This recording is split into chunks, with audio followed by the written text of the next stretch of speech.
Seja bem-vindo ao canal EBD José Augusto Andrade. Quero convidar para que nós estejamos juntos fazendo essa lição, a lição número 6 da revista Palavra e Vida da Convenção Batista Fluminense. Estaremos estudando nessa semana, irmãos, o tema generosidade e tempo. O texto base para essa lição é o Salmos 90, versículo 12. Quem escreveu essa lição foi o pastor Mauro Estélio Chances, pastor titular da Igreja Batista em Parque Alian, São João de Meriti, Rio de Janeiro, desde 1994. Sempre estou fazendo referência ao pastor para que todos conheçam o nosso querido pastor que tão graciosamente tem nos abençoado com essa lição maravilhosa. Antes de começar a lição, entrar bem propriamente no estudo, irmão, vamos refletir com algumas perguntas nessa lição. A primeira pergunta: olhe para o seu passado, siga os bons exemplos daqueles os quais investiram a vida de forma a agradar a Deus. Nós sabemos que os nossos antepassados, os pais, nossos avós, na verdade, eles construíram um caminho para o futuro, para o nosso presente, né?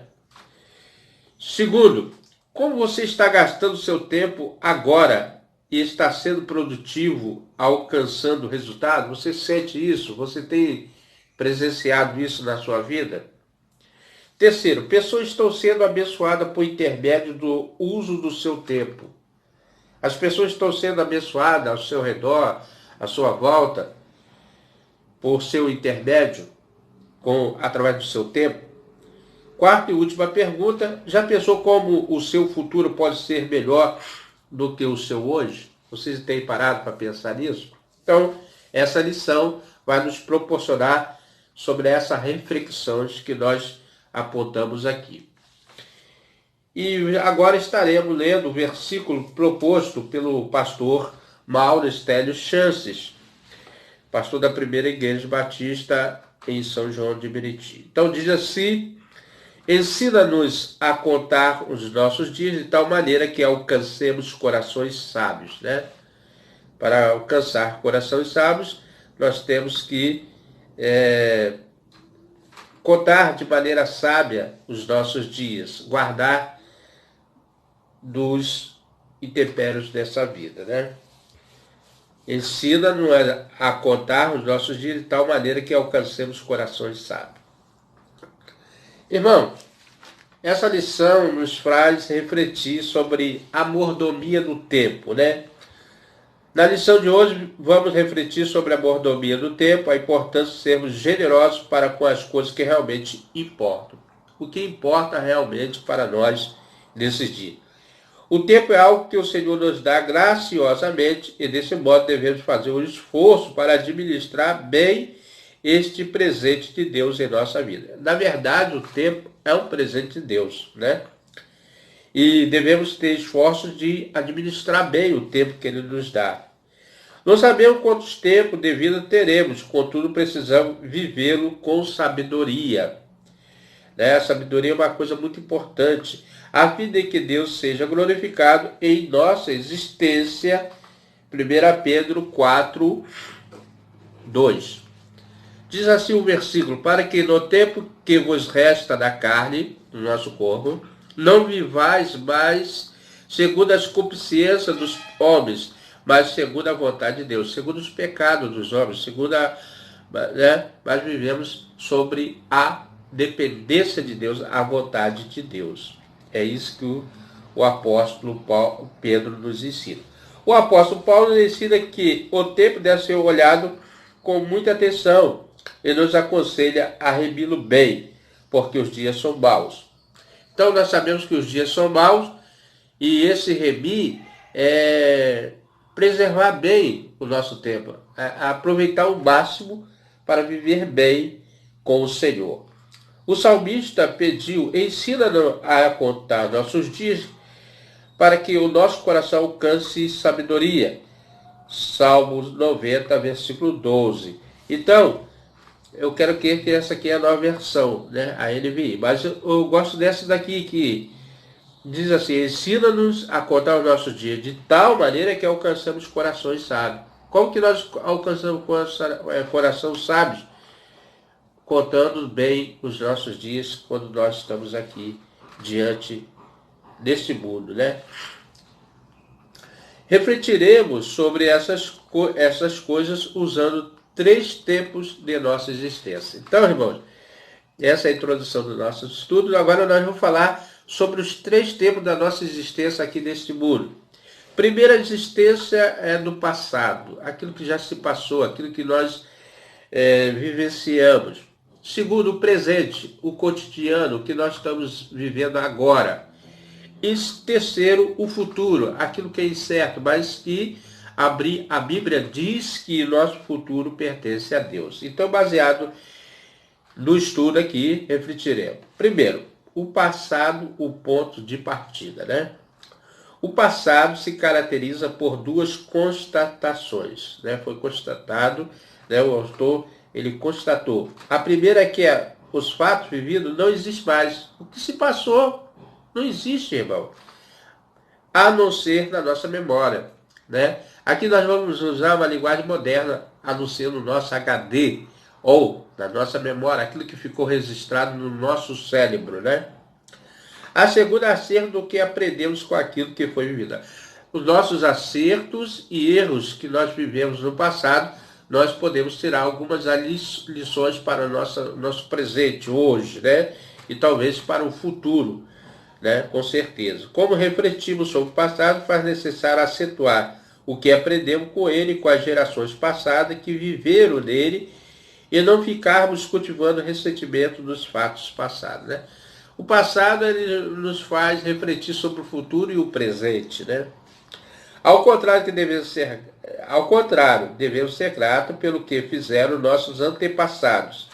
Eles pavimentaram o caminho o qual estamos passando, né? Na verdade, nossos antepassados, nossos avós, tios, mãe, pai, eles criaram uma estrada, pavimentaram essa estrada para que hoje nós estivéssemos trilhando, né? E logo é o nosso dever pavimentar o caminho das próximas gerações. Nós temos visto aí que muitas pessoas têm tentado destruir fatos históricos, mas não é assim que se constrói o futuro. Nós devemos preservar o passado e construir o presente e ter uma visão para o futuro, né? Devemos encarar a vida assim. Agora, irmãos, nós vamos falar aqui nesse prisma. Então podemos constatar o exemplo da valorização das gerações passadas da própria história do povo hebreu. O povo hebreu é um povo milenar que ele conta a sua história de uma geração para outra com fatos que aconteceram nas suas tribos, nas suas raízes e foram contando de gerações em gerações. Isso é muito legal, isso é um modo exemplar para as demais nações, né? A Bíblia Sagrada nos mostra que a história deste povo era contada de pai para filho. Olha só que legal, né? Assim, sucessivamente, o salmista afirma: mas tu, Senhor, permanecerás para sempre, e a tua memória de uma geração em geração. Salmo 102, versículo 12, né? Então, uma geração falará. Por quê? Porque os jovens valorizaram o passado, a história dos seus pais, dos seus tios, dos patriarcas, né?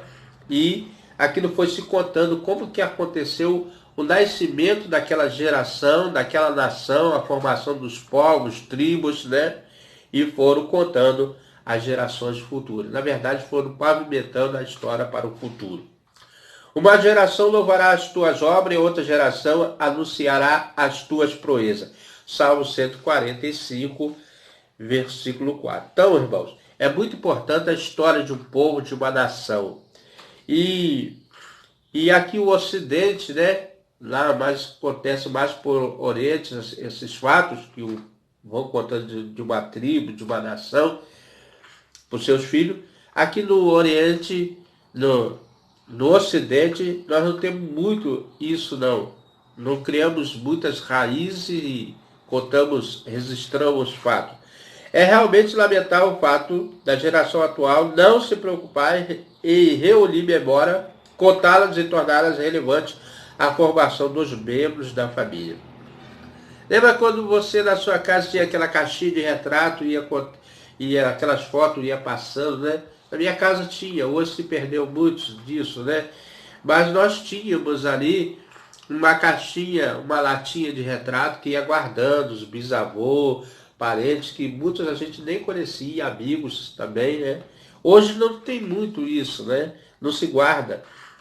A não ser no Facebook, que nós vemos muitas fotos de pessoas amigas, se lembrando, né? O fato das igrejas não se preocuparem em valorizar suas memórias. O mais grave, os cristãos não vivem mudando de igreja. Então, irmão, aqui o autor está trazendo o fato de muitas igrejas não fazer a sua ata de formação da igreja, né? Em que data foi, quantas pessoas estiveram reunidas. A Igreja Batista, graças a Deus, né? Não puxando para a nossa denominação, mas a Igreja Batista ainda faz esse uso de relatar nas suas assembleias, nas suas atas, a formação, a criação, os membros que formaram aquela igreja ali, trazendo conhecimento. Isso é muito importante, né? Data de fundação da igreja, aniversário da igreja, isso é muito importante. É um histórico, né? É um registro histórico. E alguns irmãos, né, que não permanecem em igreja nenhuma, não construindo laços nenhum com a membresia, com os irmãos, comunhão, isso também dificulta também. Bem como não cria raiz de memória, não firma relacionamento de amizade por onde passa, né? Então, irmão, é muito importante todas essas coisas que o autor está nos trazendo, sobre o passado e sobre as nossas origens e raízes. Então, o primeiro ponto, nós falamos o passado, ponto de partida. Agora, o presente, o tempo real, né? O tempo que nós estamos vivendo, a circunstância que nós estamos vivendo. Esse fato histórico dessa pandemia, ela trouxe algo que nós podemos parar e refletir. Algum tempo mais para o futuro, vai ficar na história que houve um tempo que pessoas tiveram suas liberdades perdidas, tiveram trancafiado as suas casas por causa do vírus, né? Não puderam ter acesso a algumas coisas e a doença matou muitas pessoas, parentes e amigos foram levados, mas vai ficar lá na história de uma gaveta ou no HD, não sei aonde, mas nos livros que contarão a história, vai ficar registrada lá.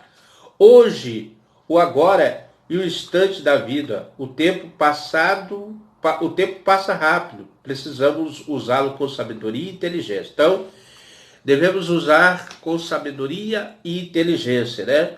Por isso que Deus nos deu o raciocínio. Pois brevemente torna-se o passado. É verdade, né? E esses dias o tempo tem corrido muito rápido, né? Tem sido muito abreviado. O presente, como o próprio termo diz, é um presente, né? Eu já tinha falado isso aqui, né? É um presente. E precisamos desembrulhá-lo de maneira mais cuidadosa e possível. Esse tempo é o principal, pois somente nele podemos realizar nossas tarefas como os bons mordomos de Deus e a sua causa. Então, esse tempo presente que nós estamos agora, igual eu estou aqui fazendo esse vídeo, os irmãos, não sei as atividades que os irmãos estão, mas com certeza os irmãos estão aproveitando, quero crer, bem esse tempo, né? Principalmente porque somos zeladores do tempo, o tempo de Deus, a mordomia, né? Com bons mordomos de Deus e da sua causa. Qual é a nossa causa maior, irmão? É evangelizar e conseguir almas, o maior número de almas para o reino de Deus. O objetivo da nossa salvação, de nós permanecermos ainda nesse mundo, é porque tem muitas almas a serem ganhas para Cristo. É muito comum de encontrarmos pessoas que deixam tudo para depois. Tem que ter cuidado, né, irmão? São desperdiçadores do tempo. quando o certo seria praticar. Não deixe para amanhã o que você pode fazer hoje. Eu quero crer, é um ditado, né? Então, o que nós podemos fazer hoje, não devemos deixar para amanhã, né? No presente que tomamos nossas mais importantes decisões. Então, nessa atualidade, agora, aqui nós estamos tomando algumas decisões. Como vamos enfrentar o mundo que nos gira ao redor, né? Como faremos o melhor para Deus. Se o mordomo do tempo é uma tarefa difícil que Deus nos confiou. Então Deus nos deu essa confiança, nos depositou o tempo para trabalhar na sua causa, na sua seara. E ele mesmo fala que nós devemos trabalhar enquanto é dia, pois a noite vem e que não podemos trabalhar. O nosso tempo é hoje, né? Porque o amanhã não nos pertence. Quem sabe se a semana que vem eu vou estar aqui fazendo vídeo? Ninguém sabe. Ou se amanhã mesmo, hoje, né? Só Deus pode nos dar essa certeza. Porque diz respeito àquilo que é verdadeiramente prioridade em nossas vidas. O que é prioridade nas nossas vidas, né? Se não nós lutarmos pela salvação, pela propagação do Evangelho, para que todos conheçam esse Deus maravilhoso e o seu Filho Jesus Cristo, pela qual nos deu como presente também e salvação eterna. Perdão, irmão, que tem problema de sinusite. Alguns irmãos sabem que eu já fiz os vídeos, atrapalha um pouquinho, né? Perdão. Terceiro ponto, irmão. Então, nós falamos aqui no primeiro ponto, né? Aliás, o tempo, né? O passado, ponto de partida. O presente, tempo real. E o futuro, o tempo de oportunidades, né? Além de ser incerto, nós temos muitas oportunidades. Quantas pessoas passaram e nessa pandemia tiveram a oportunidade de fazer novos negócios, né, no tempo de escassez, mas surgiu a oportunidade. Esse é o tempo reserva, uma fonte inesgotável que se apresenta diante de nós. Então, o futuro é uma fonte inesgotável, ela pode fazer muitas coisas maravilhosas para nós, né? O que parece não chegar, mas apenas parece. E é assim porque um dia a nossa vida terá um fim nesse mundo. Então, irmão, todos nós sabemos que uns partem cedo, outros partirão tarde, mas todos têm um tempo sobre essa terra, né? E o Tiago, o pastor Tiago, ele fala sobre isso, né? O irmão Tiago, ele fala sobre isso em Tiago 4,14, que estarei lendo aqui. Digo-vos que não sabeis o que acontecerá amanhã. Olha o que eu falei, né? Nós não sabemos o que vai acontecer amanhã. Porque o que é a nossa vida? O que é a nossa vida? O que ele está perguntando? O que é a nossa vida, né? É um vapor que aparece. Já viu o vapor? Lá na chaleira, na fumaça, no trem. Logo, logo, já ninguém se lembra mais daquela... Por um pouco de tempo, ele se desvanece. Já não existe mais, né, irmão? Então, o Tiago, ele fala muito bem o que é a nossa vida. Por isso, é importante refletir sobre nossos sonhos, avaliar nossas prioridades. Então, qual a nossa prioridade hoje, né, irmão? Como servos de Deus. Nossos planos não devem somente priorizar as coisas dessa vida. O apóstolo Paulo falou: se nós só esperarmos dessa vida, somos muito miseráveis, né? Porque ele sabe que existe uma vida futura. Então ele falou isso. Os nossos planos não devem somente priorizar as coisas dessa vida, mas a boa administração do nosso tempo e dos nossos recursos deve ter em vista a vida eterna. A vida eterna, irmão, nós sabemos que nós somos seres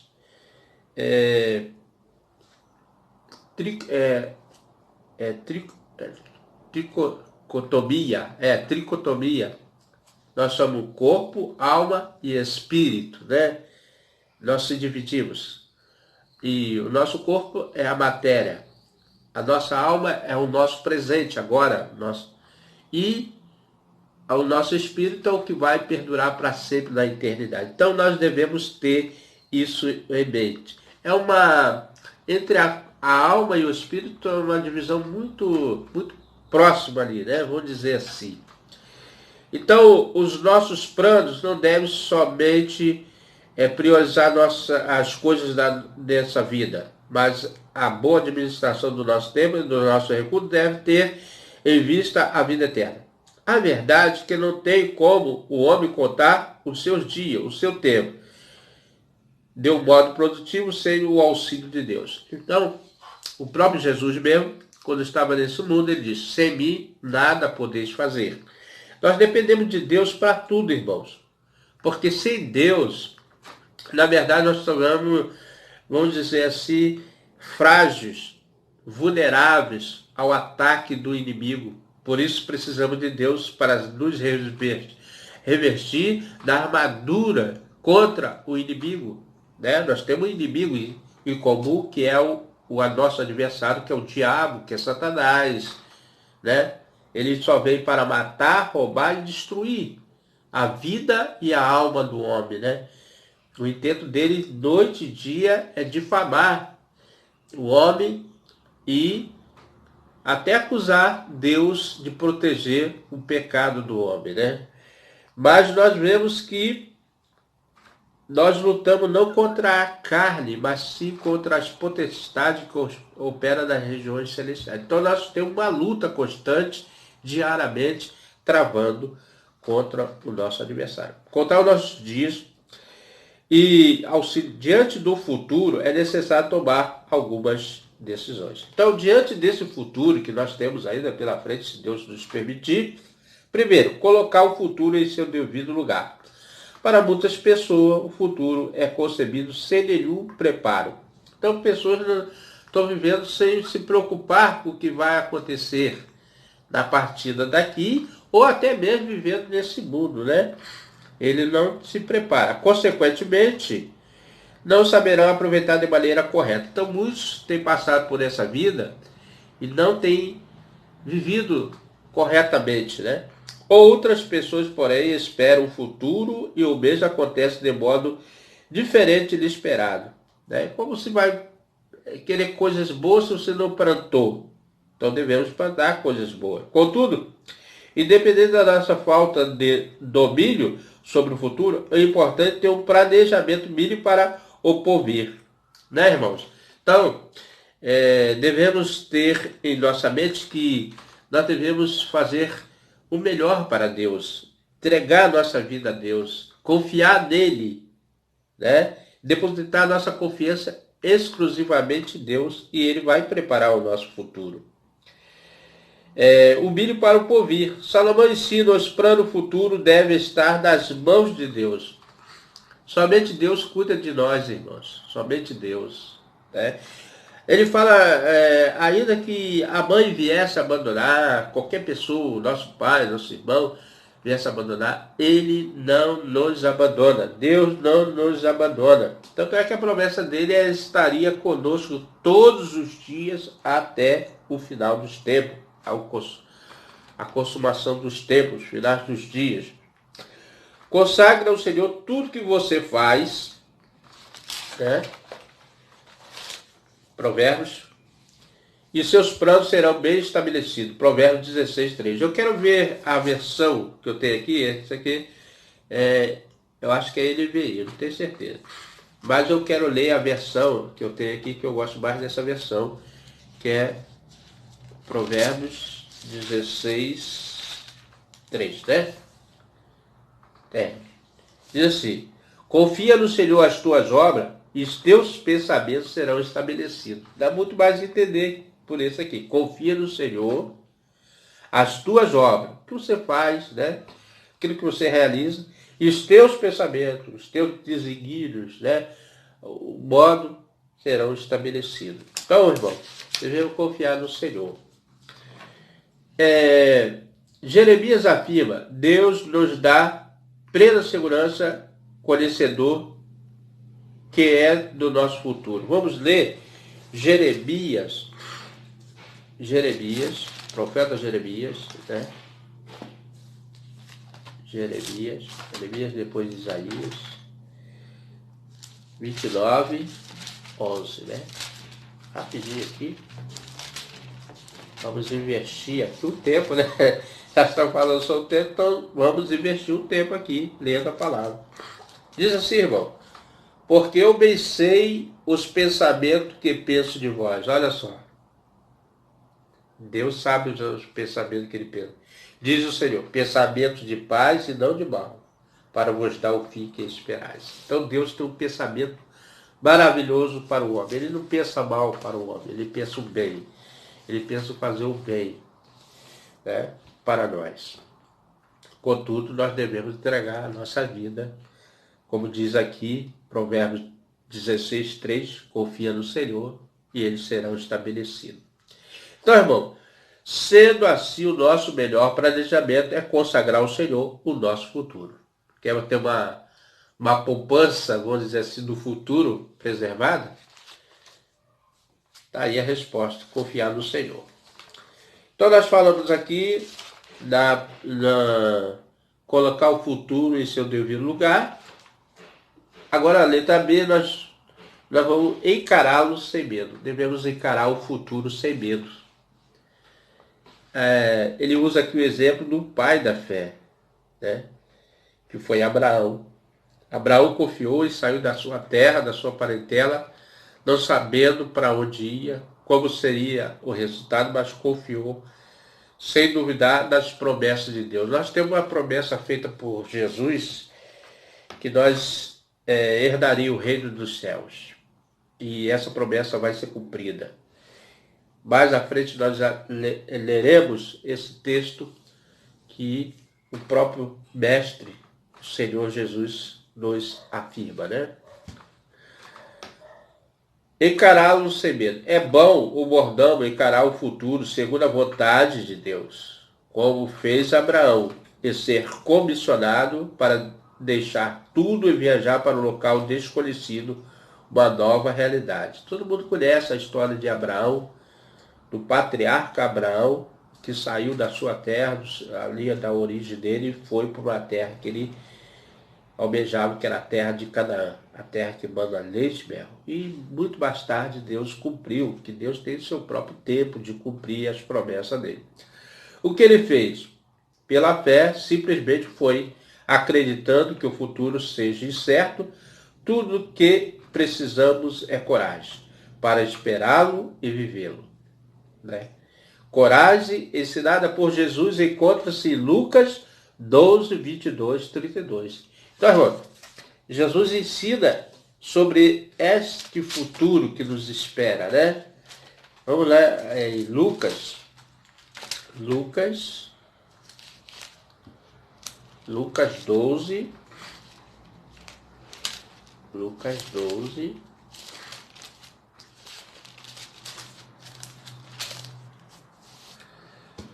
22 a 32. Eu quero ler isso aqui, vai custar mais um pouquinho, mas eu vou ler.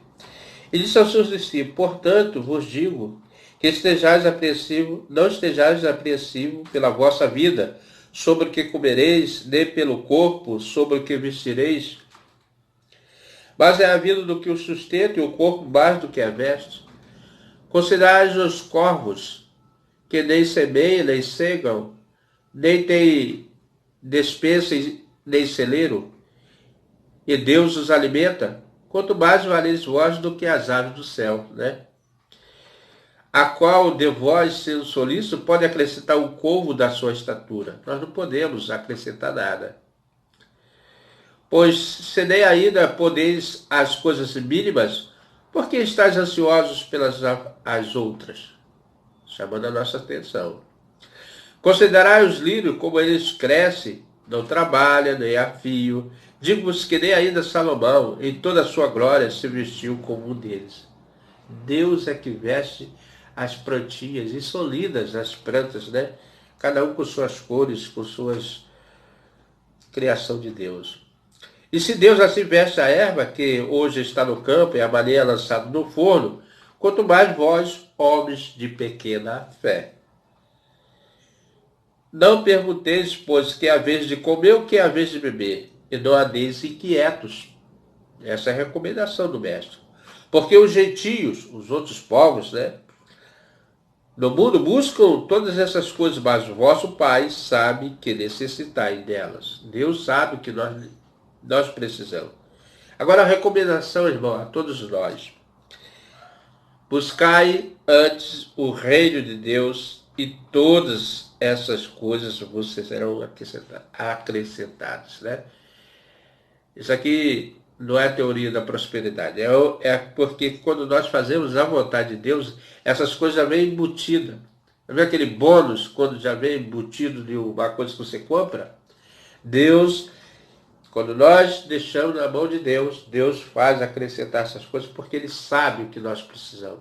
Então somente nós devemos ter fé e confiar no nosso Criador, no nosso guia, no nosso mestre. Essa é a recomendação. Então, devemos encarar o mundo sem medo, confiando na certeza que Deus dará todas as providências para a nossa vida. E ele nos diz, né, homens de pequena fé. Por isso que muitas coisas nós não desenvolvemos esse dom, que é a fé. Eu quero crer que seja até um dom. Não estou afirmando, eu quero crer, né, irmãos? Terceiro, visualizar a oportunidade. Então, nós falamos aqui, na letra A, colocar o futuro em seu devido lugar. Agora, nós já partimos para o fim, visualizar a oportunidade. Procura olhar para o futuro e visualizar novas oportunidades de servir a Deus, né? Devemos ter esse olhar. Olhe para a sua própria vida, sua igreja, seu trabalho, enfim, tudo que você faz hoje pode ser melhorado a partir de agora. Então, ele traz para nós uma reflexão sobre como nós estamos vivendo na igreja, no trabalho, porque isso influencia toda a nossa maneira de evangelizar as pessoas que estão à nossa volta, né? E o nosso objetivo aqui é que as pessoas conheçam o nosso Deus da melhor forma possível, através das nossas vidas. Tente fazer algo novo, não feito antes. Experimente participar de um ministério, o qual ainda não se envolveu. Ele está dando algumas dicas. Crie ações de generosidade para abençoar a vida de pessoas ao seu redor. Consagre, porém, tudo isso ao Senhor. Acredite, você se surpreenderá com os diferentes resultados abençoadores da parte de Deus sobre a sua vida, bem como sobre a vida de outras pessoas, né? Então, irmão, nós devemos entregar a nossa vida nas mãos de Deus. Concluído o estudo, irmão, quem sabe contar bem o tempo dessa vida, saberá contá-lo também depois dessa existência. O profeta Daniel diz, multidões do que dorme no pó da terra acordarão, vida eterna, outros para a vergonha e para o desprezo eterno. Na verdade, irmão, Deus está dando a oportunidade a cada um de nós para que nós decidamos a quem vamos servir e aonde nós vamos morar. Nós queremos morar com Deus, com Cristo, no reino do céu, então devemos estar com Ele. Uns vão ressuscitar para a vergonha sua, né? Para a sua própria vergonha, os outros vão ressuscitar para o desprezo eterno, né? Usar bem, uns para a vida eterna e outros para a vergonha, para o desprezo eterno. Usar bem o tempo é, portanto, um lindo gesto de generosidade para consigo mesmo. Nós seremos abençoados a nós mesmos se nós usarmos bem o nosso tempo, né? Bem como para os outros. Mister dizer, não importa o que você faz ou deixou de fazer no passado, né? Eu errei muito. Não. Deus sempre está dando a oportunidade para que você se arrependa, se converta, mude a sua direção e retorne para Ele. Lembra sempre da passagem do filho pródigo, né? O filho pródigo lá, caindo em si, quer dizer que ele estava fora de si, caindo em si, voltou a si e voltou para a casa do seu pai. Você pode dar um novo rumo ao seu futuro por meio das novas atitudes. Peça a Deus que ajude a gerenciar melhor o seu tempo. Certamente o seu futuro será melhor, né, irmão? Se nós tomar conta nosso futuro, guardar nosso tempo para fazer as coisas que agradam a Deus, que busquem a Deus, que entreguem o nosso... Então nós teremos um futuro bem melhor. Meu amigo, meu irmão, essa é a lição que nós trouxemos nessa semana. Generosidade do tempo. Sejamos nós generosos conosco mesmos. Estarei orando agora por você, pelos inscritos, por mim também, né? Devemos sempre orar por nós. Pedir a Deus que nós possamos ser generosos com o tempo, guardar e praticar sempre o bem na sua presença. Desde já, meus agradecimentos a todos que estiveram conosco participando desse estudo. Querido Deus, amado Deus, obrigado, Deus, pelo seu Filho que trouxe a esse mundo o melhor presente do mundo, que é Jesus. Através dele, nós fomos reconciliados contigo e hoje nós somos chamados filhos do Altíssimo, porque o nosso irmão Jesus Cristo assim nos apresentou a ti, e nós hoje somos feitos participantes desse mesmo pacto com o nosso irmão Jesus. É uma grata satisfação a Deus estar na sua presença, juntamente com milhares de irmãos, através dessa comunicação do veículo do YouTube, esse meio pela qual o Senhor nos deu acesso para que evangelizasse o maior número possível de pessoas. Deus, obrigado pelo tempo presente, por o Senhor colocar no nosso coração o desejo de anunciar às pessoas que ainda não ouviu a sua voz. É tempo de ouvir. É tempo de ouvir a voz do Espírito Santo de Deus, que clama, que almeja, que está à porta batendo sem cessar. E se alguém abrir, ele abriria a porta e cearia com essa pessoa. Deus, toque no coração daquele que ainda não te aceitou. Muitas pessoas, Senhor, não estão tendo preocupação com o tempo, com as oportunidades que está dando para essas pessoas. Talvez hoje seja a oportunidade do tempo dela. Nós não sabemos, nem eu sei a minha. Só o Senhor conhece o nosso tempo aqui neste mundo. Mas o tempo presente, Senhor, que nós conversamos contigo e falamos, esse é o tempo aceitável diante de ti. Que o Senhor possa invadir o coração de cada um deles, do meu coração, fortalecendo a cada dia. Eu te agradeço, te exalto e te glorifico, ó Deus, para tudo sempre, no nome do Senhor Jesus Cristo. Amém. Meu amigo, meu irmão, se você tem gostado desse estudo, venha conosco até o próximo estudo, se assim o nosso bom Deus nos permitir. Amém?